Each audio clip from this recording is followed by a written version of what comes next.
The imposter voice screams that you're a fake. Do I deserve this? Confidence doesn't cure imposter syndrome. Trying to eliminate imposter syndrome is actually a terrible mistake. The more successful you become after 40, the more likely you are to feel like a fraud. Not less. More. Yeah, it's a completely startling realization. And what's even more fascinating is that this overwhelming sense of being an imposter, that creeping dread that you're about to be exposed, well, it might actually be the ultimate proof that you are growing.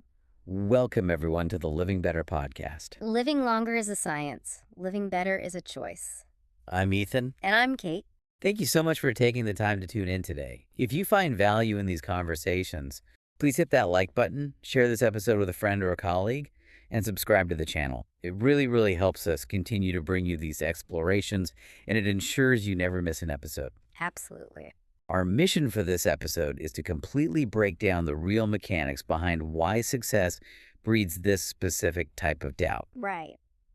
And more importantly, we're going to walk you through a simple, elegant mental shift that instantly reduces imposter syndrome. And the best part about this, it works without you needing to acquire more confidence, without needing more success, and honestly, without chasing any of that external validation we're all so addicted to. Which is huge. But just before we really get into the weeds of the psychology here, a quick sincere note. While we're exploring the frameworks behind these feelings today, this is not therapy. Right, yeah. If anything we discuss today resonates deeply and is causing you significant distress, talking to a professional can make a real, tangible difference. So let's start by looking at how wildly misunderstood imposter syndrome actually is. Because culturally, we treat it like a lack of confidence. Okay, wait, let's unpack this. Because I think most of us treat it exactly like a lack of self-esteem. Oh, all the time. Right, like we tell people to do power poses in the mirror. Or just, believe in themselves harder. Yeah, and we're just treating the symptom there, not the root cause. It's actually an awareness problem. An awareness problem. Yeah. Think about the trajectory of a career. The deeper you get into your field, the more you see exactly what you don't know. Right. Expanding your awareness of a subject naturally creates this vast amount of doubt because you finally understand the true complexity of what you're actually dealing with. It's like climbing a mountain. Okay, I like that. Like when you're at the bottom, your view is totally restricted. All you can see is the dirt path right in front of your boots, maybe, I don't know, a few trees. Sure. So you feel pretty confident because your world is small and manageable. You know how to walk on dirt. But as you climb higher... The tree line clears. Exactly. The tree line clears, and suddenly you see this massive, terrifyingly vast horizon. You see dozens of other peaks you haven't climbed yet, huge jagged valleys, complex weather systems rolling in. Yeah. Your awareness of the environment expands, and so your confidence shrinks proportionally. That expanded view is the exact trigger for the anxiety. There's this fascinating case study in the source material about a 48-year-old executive that just perfectly illustrates this. Oh, I remember this one, yeah.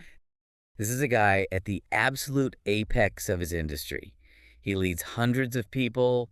He's financially independent. By all conventional societal metrics, he's basically won the game. He's won the game.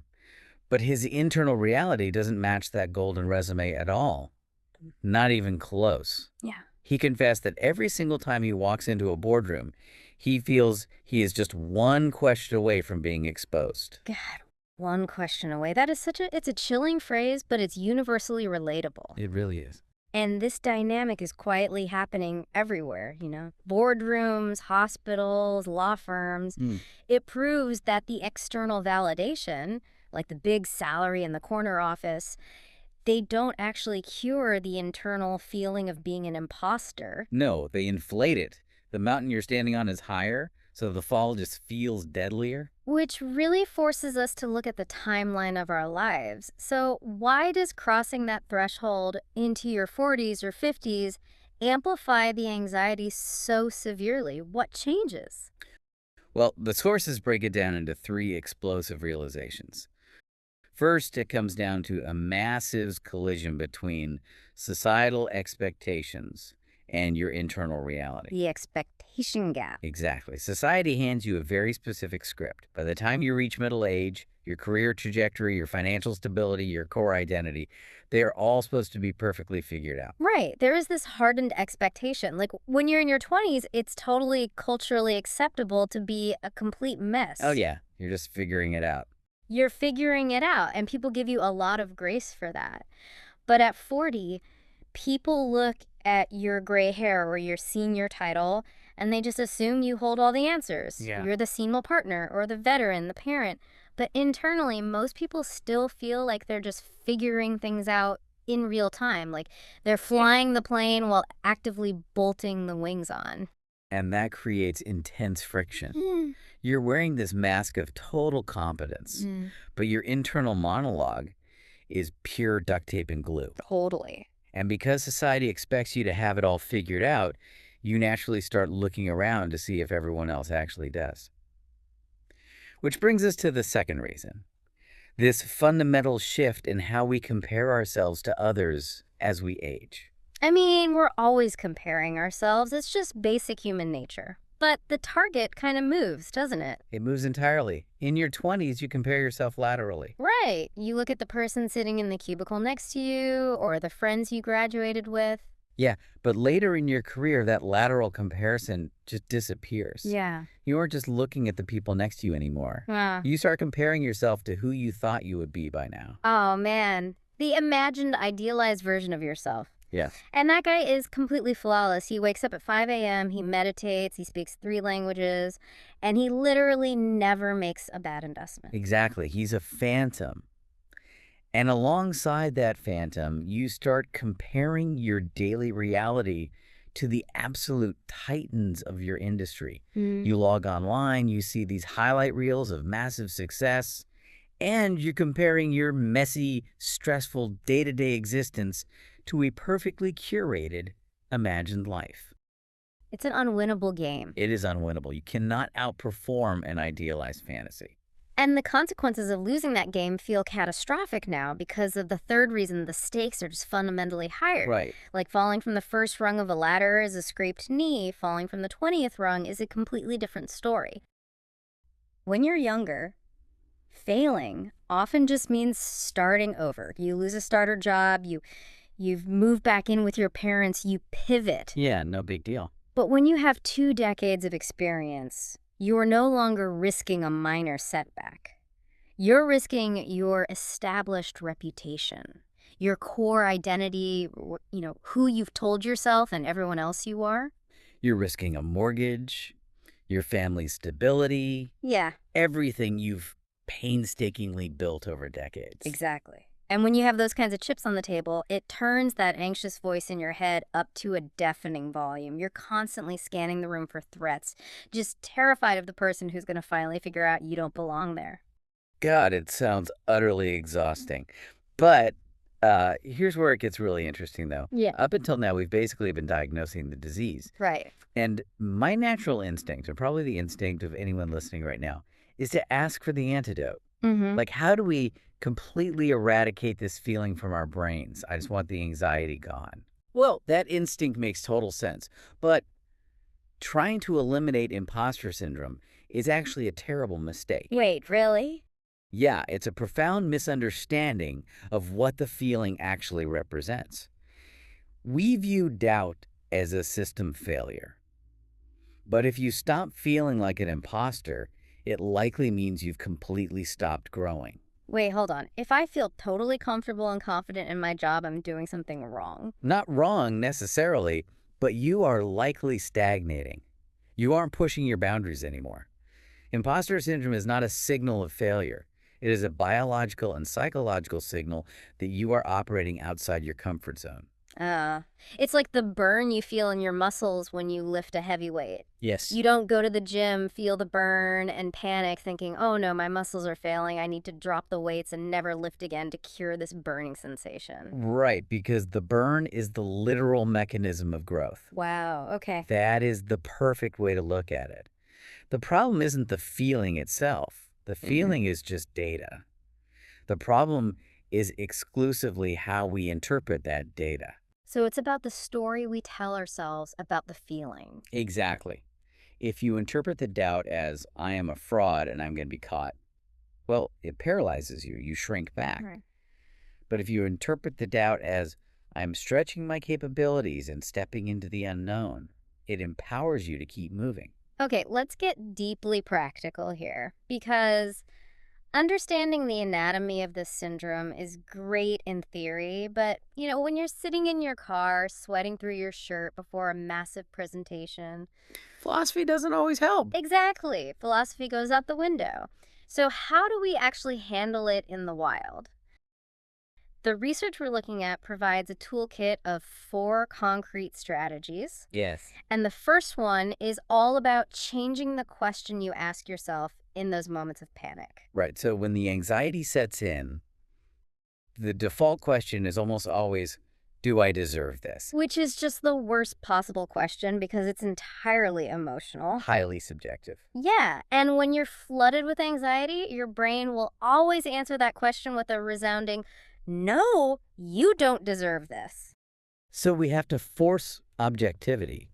You replace, do I deserve this, with what proof do I already have? You essentially have to build an evidence list. I love the idea of thinking like a lawyer in a courtroom here. You can't just stand in front of a judge and say, I feel like my client is innocent. The judge does not care about your feelings. Right. You need exhibits. Exhibit A, I increased regional revenue by 20% last quarter. Exhibit B, I managed my team through that brutal supply chain crisis in 2022. Yes. But what happens if my brain fights back? What if I look at that evidence list and my imposter syndrome says, yeah, but you just got lucky, the market was good? Well, that's where you have to stick ruthlessly to the facts. Did you show up? Did you do the work? Did the result happen under your watch? Yes. Yes.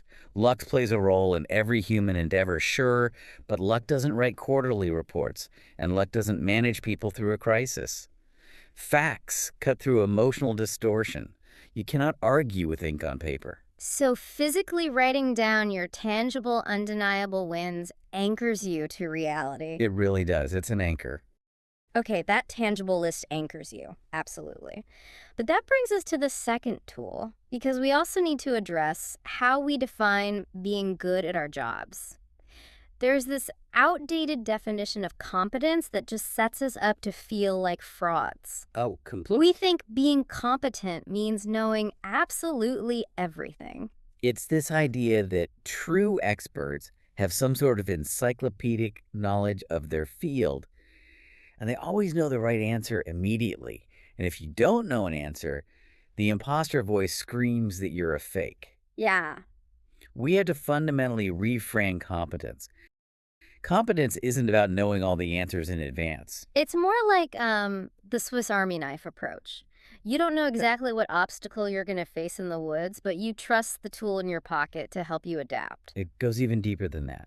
Competence is trusting your ability to figure things out as you go. Yeah. Look back at your career. You have a lifetime of evidence showing that when you are presented with a problem you don't know how to solve, you learn, you adapt, and you solve it. Right. You have survived 100% of your bad days so far. That track record of figuring it out, that is the competence. You don't need the answer key if you know how to do the math. Oh, that's so good. Which leads into the third tool, and it addresses a trap I see highly successful people fall into constantly, and honestly, I struggle with this one myself. Let's hear it. It's the cycle of achieving something significant, and instead of taking a breath and acknowledging it, you instantly move the goalpost. You raise the bar before the ink is even dry on the current win. It is a profoundly toxic cycle. You hit a massive target, and your immediate internal response is, well, that was easy, so it must not have been a real challenge. The real test is this next harder thing. Wait, I have to push back on this a little bit. Isn't that just healthy ambition? Like, if I stop moving the goalpost, won't I lose my edge? Isn't that relentless drive how great careers are built? You never settle. It's a very common defense, but we need to draw a hard line between ambition and self-sabotage. Ambition is striving for the next level, yes. But ambition also allows you to stand on the solid foundation of what you just built. Achieving a goal and instantly invalidating it isn't ambition. It's a refusal to internalize your own success. Because you're denying your brain the dopamine hit of success. Yeah. You are essentially training your neural pathways to believe that you never actually accomplish anything. Of course you feel like an imposter. You literally never let yourself register a win. You become a greyhound chasing a mechanical rabbit you can never catch. You have to pause. You have to let the win register on your internal ledger before you look at the next horizon. Otherwise, you're just running on an endless treadmill of inadequacy. That makes total sense. If you invalidate your own wins, the only thing left is the feeling of being a fraud. Right. Okay, the fourth and final strategy is perhaps the most difficult to actually execute. We can logic our way through evidence lists and reframing competence, but eventually we have to deal with the physical panic. We do. The rule here from the research is that confidence doesn't cure imposter syndrome, action does. This is really where the rubber meets the road. We spend an enormous amount of energy trying to think our way out of our anxiety. We read articles, we listen to deep dives, we try to construct this perfectly logical argument in our heads that will magically make the fear disappear before we step on stage. But you can't think your way out of the feeling. The anxiety is sitting in the primitive survival part of your brain, and that part of your brain doesn't care about your logic. Not at all. It's screaming that you are in physical danger. It's genuinely terrifying to step up to the podium when your brain is screaming that you don't belong.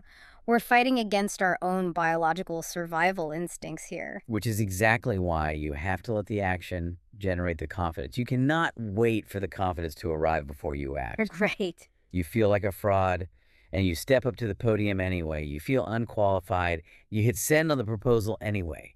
Action is the only thing that proves to your primitive brain that the threat wasn't real. It's almost like you have to call your brain's bluff. You say, okay, we feel like a total fraud today. We're terrified.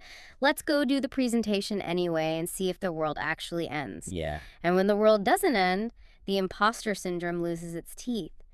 You build confidence not by feeling fearless, but by surviving the fear. It's basically exposure therapy for your career. And that exposure therapy is what allows the 48-year-old executive we talked about earlier to keep leading his company, even while feeling the doubt. He takes the action anyway. So we promised at the very beginning of this deep dive that we would deliver a single massive mental shift, a way to instantly reframe everything we've talked about into one practical philosophy. We did, and it boils down to replacing one specific, deeply judgmental question with a growth-oriented one. Okay, lay it on us.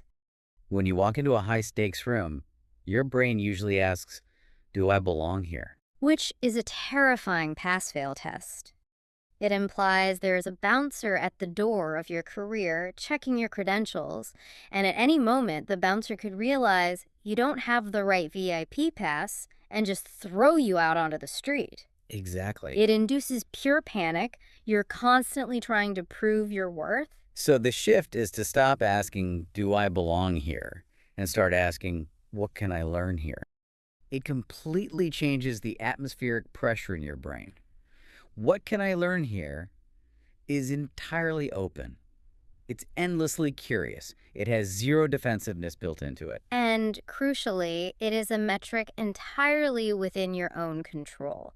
You cannot always control whether other people think you belong in their exclusive club. You can't control their biases or their moods. Right. But you have 100% absolute control over your own willingness to learn.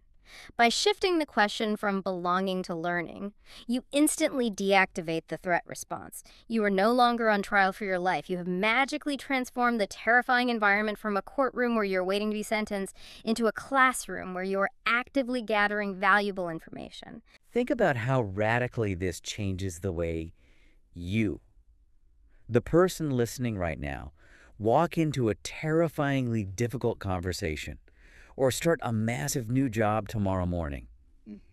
If you walk in desperately, sweatingly trying to prove that you belong. You are rigid. You're stiff. You are terrified of making even a semantic mistake. You are carrying the exhausting, crushing burden of having to be the smartest, most competent person in the room at all times. But if you take on the identity of a learner instead of an expert, you become incredibly liberated. In fact, you become entirely bulletproof. Bulletproof is the perfect word. Why? Because you cannot expose someone who is openly, genuinely, and willingly there to learn. If you ask a clarifying question in a meeting and someone snarkily says, well, you should already know that at your level, the imposter, terrified of not belonging, would completely crumble. I'd melt down. But the learner simply smiles and says, well, I don't know it yet, which is exactly why I'm asking. Please explain the mechanics to me. It entirely removes the very premise of being a fraud because you are not pretending to know everything in the first place. It is the ultimate psychological shield. The imposter complex relies entirely on the fragile illusion that you are supposed to be flawless and omniscient. The learner's mindset completely shatters that illusion and replaces it with relentless, weaponized curiosity. Weaponized curiosity, I love that. You move from spending all your energy defending a fragile ego to aggressively expanding your capability. It is such a profound, deep liberation. You are officially allowed to be a work in progress, even at 40, even at 50, even as the founder or the CEO. Actually, especially then, because the variables are so complex. Exactly. And that brings us to the incredibly powerful final thought that we uncovered in our research, which I want to recap for you to really cement this entire journey today. The core question is this: what if that voice in your head isn't proof that you're a fraud, but evidence that you've outgrown the version of yourself that needed certainty? That is the ultimate reframe to carry with you. You are not behind schedule. You are not a fraud. You are simply operating at an altitude and a level of complexity that demands constant, uncomfortable growth. And the very next time you hear that critical, panicky voice telling you that you don't belong in the room, I want you to pause, take a breath, and ask yourself one final thing. Is this fear talking, or is this just the sound of my own boundaries expanding? What an incredible note to end on. Is it fear or is it expansion? If this episode changed the way you see yourself, even slightly, please hit like, subscribe, and share it with someone who's been doubting themselves lately. We all know someone in our lives who desperately needs to hear this today. Thank you so much for spending your time with us. Live better, think deeper, and we'll see you in the next episode.